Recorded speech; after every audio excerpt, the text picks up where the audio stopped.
have been drawn. Let's talk more about the internal workings of the Government of National Unity and bring in the Patriotic Alliance's Deputy President, Kenny Kunene, and Hanif Hendricks, the leader of Al Jama, to both of our guests. Thanks very much indeed for joining us. I want to begin with you, Mr. Kunene, about what Helen Zille had to say about using its numbers in Parliament to do all kinds of things, beginning with opposing budget votes and showing the President that what might just happen if a no-confidence vote is brought against Ramaphosa. Thank you very much for having us as the Patriotic Alliance. I have to make it categorically clear that the DA does not hold any cards whatsoever. As the Patriotic Alliance, we will defend the President. We will make sure that we mobilize that this motion of no confidence against the President must not succeed. The Democratic Alliance has got the propensity to want to be in the media space by bringing motions of no confidence. We saw in Johannesburg this week, they sponsored a motion of no confidence against the mayor of Johannesburg, knowing exactly that they don't have the numbers. Now they want to do the same with President Ramaphosa. That must be condemned in the strongest of terms. President Ramaphosa has acted within his constitutional powers and mandate. He cannot be undermined the way that the minister or the deputy minister had undermined him. And therefore, as the president, he had to act. The rules are very clear, the law is very clear.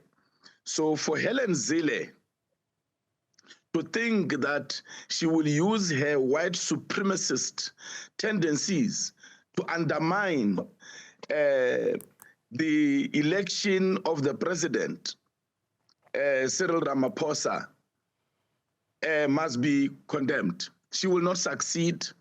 The president has done nothing wrong. It is the DA that should have spoken to their ministers and deputy ministers and made them aware that it is very important to abide with the law when it comes to traveling and other matters that actually govern ministers and deputy ministers. Hanif Hendricks, is it too much to ask that both the Patriotic Alliance and Al Jama are entirely forthcoming in an interview like this because you are both members of the Government of National Unity? Look, Al Jama is a member of the Government of National Unity. I am represented on the Leaders Forum, and the issues that the DA have now should have been spoken about at the meeting of the Leaders Forum. In the next few days or week, the Leaders Forum will have an imbizo. I hope it's under a tree because then it's a real imbizo. Those are the avenues open to the President of the Democratic Alliance if he has any issues. Now they don't have the numbers, and they now are going to consider a motion of no confidence in President Ramaphosa. I would like to say that that will never happen because they will be defeated, like the Deputy President of the Patriotic Alliance has said. Every motion of no confidence that the DA has raised over the next 3 years has failed. Al Jama, we submitted in the city of Joburg 3 motions of no confidence. One in the Chief Whip, one in the Speaker, and then Mayor Palazzi. We succeeded, even although we only have 3 councillors in the city of Joburg. The DA think that with 20% of the vote, that they will succeed. The ANC, unfortunately, has misinterpreted the mandate of the voters. The voters wanted a government of national unity on the understanding that we may have a minority government and that those parties with the roots in the liberation movement will govern the country. We told the ANC that the mandate is not for them to do what we did at the dawn of our democracy, have political parties that oppressed us for decades and expect them to cooperate. We can expect no cooperation from the DA in governing South Africa. They've been given delegations. They should focus on their delegations instead of acting unconstitutionally by challenging the right of the president to appoint ministers and deputy ministers.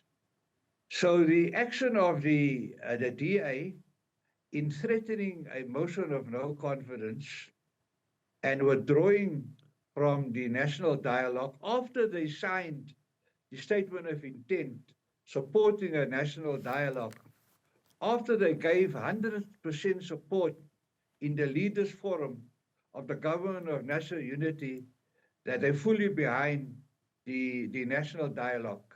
They have insulted the best minds in the countries, the most respected people in the country, to take us forward. And I think that they are scared that the national dialogue will send a strong signal that South Africa wants to be governed by political parties with strong roots in the liberation movement, and that we cannot trust parties whose hands are dirty with their apartheid policies. Mr. Hendricks, I want to bring in Kenny Kunene as well. I mean, Yes. what's your take on that, Mr. Kunene? I think, some would say South Africans want to be governed by those who can, at this stage, deliver services, who can do the jobs that need to be done, who can clamp down on corruption, make sure hospitals function, make sure we have clean water and sanitation. Indeed. Indeed, that's what South Africans want. That is why some of us on the ground at local government, we are doing our best. That is why the minister deployed by the Patriotic Alliance, Gaten McKenzie, is doing his utmost best also. That is what South Africans want. But you see, the DA threatened the president of the country, gave an ultimatum to the president of the country. All of us expected that the DA will walk away from the GNU. We were surprised by the waste of time that the DA made for the people of South Africa to say they are withdrawing from the national dialogue. When we give such an ultimatum, the expectation is that you'll walk away from the marriage. They're still here because they have tasted power. Now, the second time, the DA is not only threatening the president, it's threatening the country. They are saying that Helen Zille said they threatened to pass a motion of no confidence on the president, Matamela Cyril Ramaphosa. And they are saying that will also collapse government, which means the DA is now threatening South Africans. These threats must not be taken lightly by the president, by the government of national unity and South Africans. The DA is showing that it does not care about South Africans. They care about themselves and their deputy ministers and ministers. They are not putting the country first. All right, let's pause our conversation. They are putting themselves first. And I want to make an example quickly, if you allow me, Michelle. Please, can you hold that thought, Mr. Kunene? We're going to take a short break. Let's talk more and continue to talk, in fact, about the future of the Government of National Unity. Patriotic Alliance Deputy President Kenny Kunene and the leader of Al Jamaa, Hanif Hendricks, still with us. Thank you both for your patience and for staying with us. I want to allow you, Mr. Kunene, to pick up from the point you were making. Thank you very much. I was making an example that we had a coalition with Action SA, but Action SA behaved like an opposition within the coalition. They had a speaker, they had chairpersons of Section 79, But every time as the PMC, we agree on a particular resolution, when we go to council, Action SA will either abstain or vote against the coalition partners. Al-Jama has now sponsored the motion of no confidence against the Speaker, who is a very great person, very great woman, who performed her duties very well. But because the leadership of Action SA does not want to accept that we are a collective and we must move as such, instead they want to behave like opposition.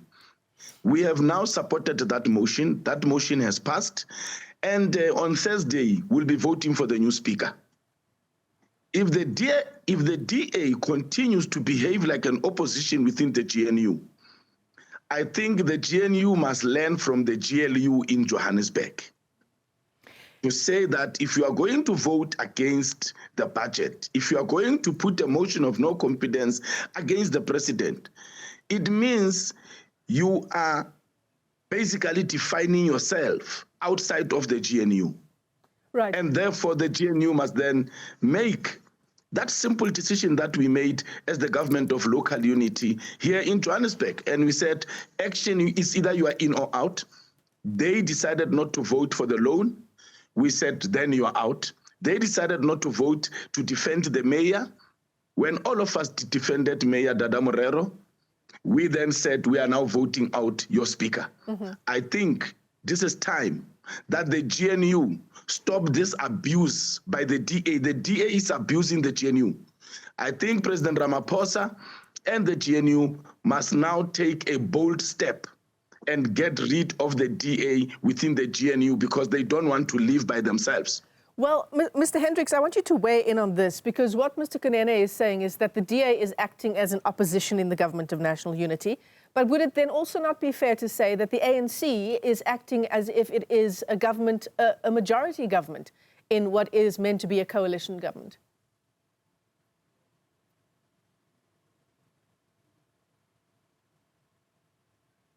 Mr. Hendricks, are you still there? Can you hear us? Yes. You know, Al-Jama was one of the last parties to join the GNU after 5 or 6 delegations of the ANC met with us. Because our position was that a government of national unity, including the Democratic Alliance and those who supported apartheid, is not going to work. And that there should be a minority government, because that's what the voters voted for. So parties like the EFF and MK and the ANC must all come home to a governing structure that comes out of the liberation movement. And it's a pity that the EFF and MK has created a space for a Democratic Alliance to govern South Africa. We were sick and tired of the apartheid government, and we are sick and tired of the DA trying to govern us, sharing power without losing control, and that's what they're doing. The Honorable Steenhuisen is trying to outdo Donald Trump by what he's done now. He's not going to succeed. Kenny Kunene, the point of the matter is if we look at the numbers in the National Assembly, and that's why I don't think it's a fair assessment to compare what's happening at national level to what's happening, for example, in the city of Johannesburg, the GLU, as you call it. Because in the National Assembly, the DA does have the numbers, particularly if, indeed, there are other parties who are willing to vote with the Democratic Alliance with its 87 seats. Michelle, even at local government in Johannesburg, the DA passed a motion with the hope that other parties will vote with them. It failed. It is the same. There's no difference. The DA alone cannot pass a motion of no confidence. The DA depends on other parties to do so. And the DA is hoping that the hatred of MK, the hatred of the EFF on Matamela will then join them in passing the motion. But I think that MK and EFF have now woken up that they too cannot be used by Madam Helen Zille. They are waking up that they cannot be used, their vote cannot be used and abused by Madam Helen Zille. They will not, and I believe that they will not vote with the motion against the president, because they claim to be revolutionary movements, progressive organizations. So how are they then going to support the motion of a white supremacist racist in Helen Zille? I don't see it happening. So, Mr. Kunene, if this was your leader, the Patriotic Alliance leader, who was fired unilaterally for, let's say, doing the same thing, taking an unauthorized trip, and if you compared it to the treatment of other ministers, particularly ANC ministers, how they've been treated in the past, been given a chance to explain, been moved to different portfolios, would your reaction be the same? This is not the first time this thing is happening. We would. If a PA minister traveled without telling the president, we will accept. In fact, our president, who is the Minister of Sports, Arts and Culture, the most vibrant minister in this country, when he took a holiday trip with his family, not a government trip, he still informed the president that he was going out of the country, because he understands that he must be disciplined and he must respect the rules that have been given to him as a minister. So we will deal with the minister internally whilst the president is dealing with the minister. Mm-hmm. We will deal with the deputy minister internally, because that would have embarrassed the party for the minister to leave without telling the president. So instead of the DA accepting that their deputy minister was arrogant and rude and disrespectful towards the president, they are busy here making threats. We are not going to allow that. All right, let me thank both of our guests this afternoon for helping us understand some of the sentiment taking place by other members of the Government of National Unity. Hanif Hendricks is the leader of Al Jama. Kenny Kunene is the Deputy President of the Patriotic Alliance.